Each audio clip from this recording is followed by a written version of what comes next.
Overalls are on. I am in my favorite corner of my apartment to reflect today on what it truly means to live alone as an extrovert, as someone who works from home, just in general in the year of the Lord 2022. Like, what do I have to add to the conversation here, if anything? It's going to be something. I'll tell you that much. Before I introduce you to my reflections on living alone, I want to introduce you to the sponsor of today's video, which is SeatGeek. Baby. Concerts and festivals and events are a fantastic way to get out of your house, to have a reason to depart from your bubble and see some cool venues. SeatGeek can help you do that by being the vessel through which you acquire your tickets.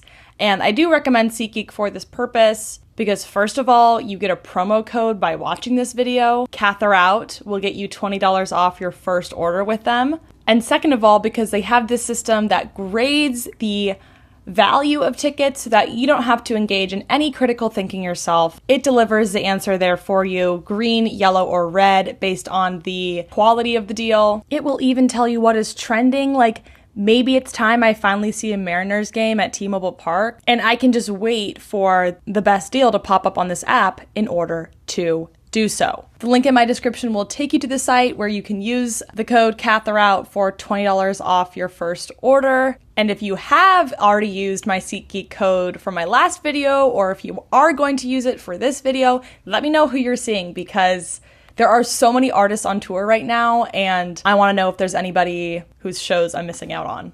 Buongiorno. Okay. We have many things to discuss today, one of which being what I like to call compulsory living alone normativity. There is an invisible, unheard of epidemic endemic to our society where we are encouraged to believe that living alone is some sort of final rung on the ladder of self-actualization, as if the natural progression of adulthood leads us to having our own apartment, our own house, living alone in whatever environment that may be. And I would just like to encourage us to save the critical thinking power that we didn't use on SeatGeek in order to apply it to our housing situations. Because while I have many positive things to say about my living alone experience in this video and also some negative things, I don't want to contribute to what appears to be a prevalent belief that you should live alone as an adult, or there's an age where it's no longer acceptable to have roommates. It's not helpful. It's not helpful to have doxa or to have this sort of like compulsory expectation that you like should do that or should want to do that. As I've communicated in many videos expressing my life's revelations, like you have to decide for yourself what you really want and what you've been made to feel that you want. The sooner you can strain out one from the other, the more clarity and confidence you'll have in your life's decisions and values and direction. Anywho, that is to say, if you like living with roommates and you want roommates and you want to do that until you're 70, do it. Like, do it. Truly. If you've been feeling inside yourself like you really want to try being on your own, then that's for you and you should try it. Again, I don't want to play into the storyline already written in front of us that there's this desired end state of functional adulthood being living alone. It's just not for everyone. It's just not for everyone, you know, one way or the other. Sweet. Now that we've gotten that analysis out of the way, we can talk about what I don't find so compelling about living alone. Like, let's start there. Like, what have been the challenges? Where am I noticing some of the, dare I say, pain points of this new state of being? Sometimes I'm just like, it would be really nice if someone were here right now to pull that rug out with me or hold that shelf up while I want to mark the holes I need to drill or move my coffee table with me. There's nobody else that lives with you that's going to be able to let you in if you lock yourself out. Like, all you got is you, the landlord, and a locksmith. So for that reason, I do highly recommend making a copy of your keys as soon as you live there. Do not do what I did and wait until the day where you totaled your car, walked to get groceries, and then locked yourself out with 4 bags of wilting groceries in the heat of the day, just waiting for your landlord to hopefully assist. Like, do not do that. Just get the copies of the keys made, get a lockbox, hook it up, safely store them away. Like, you kind of have to look out for yourself a lot more than you're used to. There are key moments like that where I'm like, life really is made to be lived with companionship and for someone to cooperate with you to achieve your daily tasks of life. Similarly, all of the reproductive labor is on me. What is reproductive labor? Well, it's I want to say Marxist term. I don't know if it's explicitly Marxist, but it's a term used a lot in Marxist theory about all of the daily activities, especially like cooking, cleaning, hygiene, which enable us every day to wake up and still be alive and still be able to go to work. It's the behind the scenes labor that enables us to actually contribute to the economy so our lives don't run down into a state of just like dysfunction. Like, all of that labor that we're not paid for is on me as someone who lives alone. There's no sharing that responsibility. If I'm running late for a flight and I haven't gotten all my dishes done and I haven't taken my trash out, like, I have to call on somebody else not in my house to come over and use my spare key and assist with that. And luckily, my sister lives here, which is a giant, massive help. But I think one thing I've really noticed about living alone is that it's a lot more challenging if you don't have someone you feel comfortable asking for help with that reproductive labor, with chores that require 4 hands instead of 2, to take out your trash when you're running late. Like, all of that isn't such a huge burden if you have family that lives nearby, or if you have a closer friend or someone you're, comfortable, a neighbor comfortable with coming over. But many of us don't have that. I talk about the structural lack of community all the time in my videos. And I think living alone is a topic where, community comes up a lot, because in order to live alone, you need to have a really strong support system and community, because as human beings, we're not meant to live alone. Like, this actually isn't super natural, but in many ways, because of the way that our world is mutated, living alone can be helpful. But it's also impossible. Like, we're all interdependent. Interdependence is good, not bad. Like, none of us are truly independent, and we need to make sure we have that. And it really puts the responsibility on you as a solo liver to determine who your community supports are. So naturally, it's fair that we talk about what was so compelling about living alone, what pulled me into wanting to do this. Because I was scared. Like, that was one of the questions that came up. I will, at the end, have a little Q&A rapid fire section for some of the most common inquiries after I get through what I need to say from my chest. But that was one of the questions, was like, what, were you scared? Were you nervously anticipating this? And yeah, like, that's why I didn't live alone until, 25, which is actually a very interesting year to be the year you start living alone, because 25 is the year where your brain just really clicks in, and doing that in your own space is cool. But I was really worried as an extrovert that I was just going to be in here completely just spiraling. And you've seen on my oversharing series, there's been a few spiraling moments, but I don't know that those would have been aided by having roommates. Perhaps they would have been able to talk me off my ledge. Perhaps they would have just projected and made me feel worse. You never know. But ultimately, I would say that living alone as an extrovert has been hugely successful. Like, it's fully possible. I'm deeply enjoying it. There are so many things involved in living alone that you just can't really access, or are more difficult to access when you're living with roommates, such as the ability to fully express yourself without fear of judgment or perception, without oversight from anyone else. You can live your life exactly the way you want it within these walls. Like, I have a speaker in every room because I love music. I love listening to music. One of my favorite rituals that I wasn't able to do much when I was living with roommates is play music, like especially release Radar on a Thursday night at 9 p.m. Pacific. That's one of my favorite times of the week, hands down. Thursday at 9 p.m. Pacific gotta be one of the best times of the week because all of this new music drops and it's just such a fun, pleasure-inducing activity to play that while I'm getting ready for bed as a little dopamine release. And like, I was never comfortable enough to do that with roommates because I'm very conscious as someone who shared a room for 18 years growing up of like annoying the other person because my sister, God bless her, did many things that annoyed me living in the same room.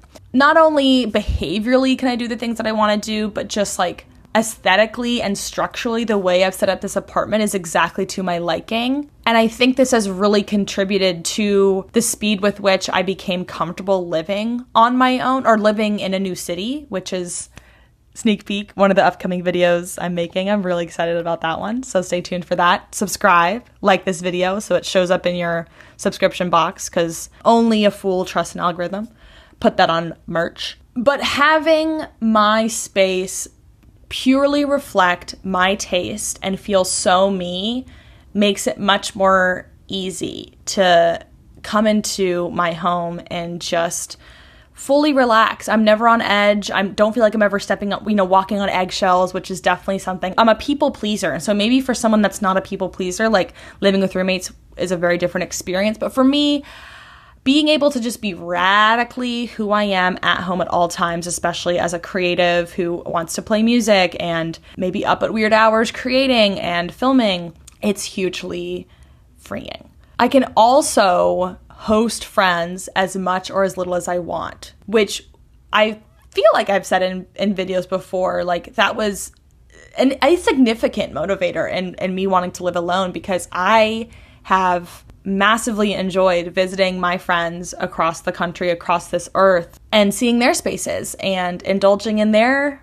lifestyles and sleeping on their couches and their air mattresses. Like, they've given me that gift of, that free housing in a city as a tourist. And I wanted to return that. I have so many people with huge debts to be, paid, that have been so generous with their space. And I want to do that. I love hosting. And it has been truly a joy of living alone that I don't feel like I'm in positioning anybody else by having them in my space. We can stay up and have a little kiki in the living room as long as we want. And, ultimately, there's never going to be someone in the living room watching TV when I want to do that. Like, there's never going to be someone in the kitchen when I want to be making lunch. There's never going to be someone in the shower when I want to get ready in the morning. Like, it's convenient. It's more inconvenient to live alone in the ways that I spoke about in the first section, but it's also more convenient to live alone in those ways. Maybe once I'm 30, I'll have a stronger composition, I'll have a stronger self-confidence and self-possession to live with someone else and still be exactly who I am all the time at home and just fully do all those weird little tics and stims and little things that maybe only your family or close friends would understand. Maybe I'll get there, but I'm just not there yet, which is why living alone right now makes sense for me. So those are my initial thoughts that I wanted to share. Now let's get into some of the questions you asked. The first being how to force yourself to get out of your studio without concrete plans. And you're going to hate to hear this. Make your own plans, You can pour your own concrete plans. You really can. I will rot in my grave still talking about these things, but artist dates are the savior of your own self-esteem, your own joy, and that is just little events that you take yourself to. If you've always wanted to go to a museum about birdhouses in your town, go to that museum alone and just say, you do have plans. You can tell the grocery store clerk, I've got plans. I'm going to a museum at 4 p.m. because you've just set those up for yourself. If you feel like you want plans to get out of the house, make yourself plans. Literally, I put it in my calendar. You're going to the park and reading and hammocking on Friday at 10 a.m. because I'm unemployed. Just assert your own self there. And then also errands. Errands are one of my simple delights in this lifetime. One of my favorite ways to pass the time is to just every day run a little errand. Maybe you don't have a lot of errands to run, and that confuses me because I literally always have so many little errands to run. I don't know how mothers do it with a family of 4 plus because I can barely run all of my own errands in a timely manner. What's your cleaning schedule?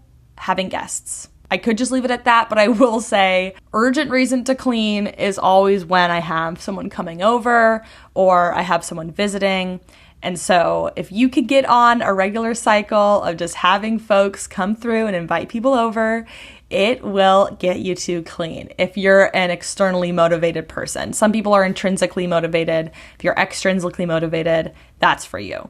If you could go back and have lived alone straight out of college, would you? My tendency with these sort of questions of like the way you'd rewrite your life is almost always going to be no, because I have a lot of faith and trust in the pace of my life and the course of it. And I wasn't ready to live alone until this past year. Like, I waited until I was really ready. I'll get into this in a future video, but I just move a little slower than a lot of people, and I don't think I would have gone into this experience as much in good faith as I did if it were not for seeing truly like the whole span, not the whole span, but part of the whole span of living situations. What to do if there's a bug in your apartment? Respect it, acknowledge it, wish it well. Maybe I've gone too far, and this is the most radical assertion I've made on my channel, but I let bugs be. I believe that they deserve to live here because I have yet to have a bug in my space harm me. Like, I'm not waking up with spider bites. I'm not seeing any detrimental effects of these bugs being in my place. So I'm kind of just like, yeah, if you want to make it home, like, I'm not talking about a whole ant colony in my living room. There's very sparing bugs in my place, you know. But when they come through and there's a few, you know, fruit flies, I'm like, all right, see ya. Like, good to see you. Head out when you're ready to head out. I read Braiding Sweetgrass by Robin Wall Kimmerer, and she really advocates for like, hey, we live in an ecosystem. Stop trying to pretend that you are God. You're an animal. You live amongst animals. That's the way it's going to go. I just don't have arachnophobia or anything like that. Like, that's just not something I deal with. So I don't mind it. There's no way to like insulate your life from life. I don't know. How often do you make plans? This is so huge. I've talked about this in the video I made on how I made friends as an adult living in a new city. I will have that linked up here. But my friend Sarah in that video talks about finding your own capacity with socializing, because we all have one. You know, mine's a little higher because I'm an extrovert. I haven't really solidified the exact number, but I'd say like maybe usually it ends up being like 3 times a week that I'd want to see somebody, like maybe twice on the weekend and once on the weekday, but it's really loose. Like, if I spend a whole weekend with a friend visiting, I don't really need to see anybody for a few days. So that's where I really recommend not, you know, looking on Instagram or looking to Instagram for the frequency with which you should be making plans. You should really be looking to yourself for like what you need. And my video on loneliness also goes into that. Fear of safety came up a lot, and just sort of like in general, feeling more vulnerable living alone. I kind of believe that like whether I'm walking down the street at night or driving a car or at home alone, like I'm just as likely to be in harm's way in any of those situations. Like, I really don't feel like there's that many situations I put myself in that are like markedly higher. How do you deal with FOMO of your other friends living together? I don't have any of that because, like I've said, I waited a long time until I was ready to live alone. Maybe 25 years isn't a long time, but I waited a while, longer than many would, and have seen some things. I have seen many friendships fried in the roommate pipeline. And so I am very conscious of the fact that like you see your buddies living together, that is not always going to be the time of their lives. Let's just say that. I've lived with buddies and had a splendid time. I've lived with buddies that they did not have a splendid time. It just, I don't experience that because I've seen a good amount of the spectrum. I want to bookend the video with this question, which is, would I ever live with roommates again? And the answer is yes, certainly. I am not averse to combining my life with somebody else's at another point, whether that is a companion, a partner, a co-op situation. I do have some strong beliefs about the merits of different living situations, and I do feel like we've been a bit scammed with the kind of like random housing generator. Like, I've lived with random roommates before. I've lived with semi-random, kind of familiar roommates before. I've lived with people I'm super comfortable with before. I've lived with family. Like, I've seen it all. I really would only want to live with people again if it were a co-op situation where we're all intentionally agreeing to share reproductive labor, as in like we're buying groceries together so that you're not prepping all your food all the time. I don't want to live in a house of 5 people where we're all individually prepping our individual food. I see the goal of like, or I see the benefit and the merit of living with other people as living with other people. Like, I would only really want to live with another person or live in a co-op if I could see them as like true partners in my life, which is a high bar, right? So like, I'm open to living with people again if they're somebody who wants to cooperatively live. I'm past the point of wanting to live with like friendly people who all just live like they're living alone together. Like, I don't want to live alone together. I want to live together, or I want to live alone. Like, no more half-assing it, if that makes sense. If you've reached this conclusion of the video, please give me a thumbs up and please comment below what you've learned in your housing situation this year, or anything that's become apparent to you through this video. I would love to have more conversations in the comment section. Thank you so much for watching. I will see you all next time, and Katherout.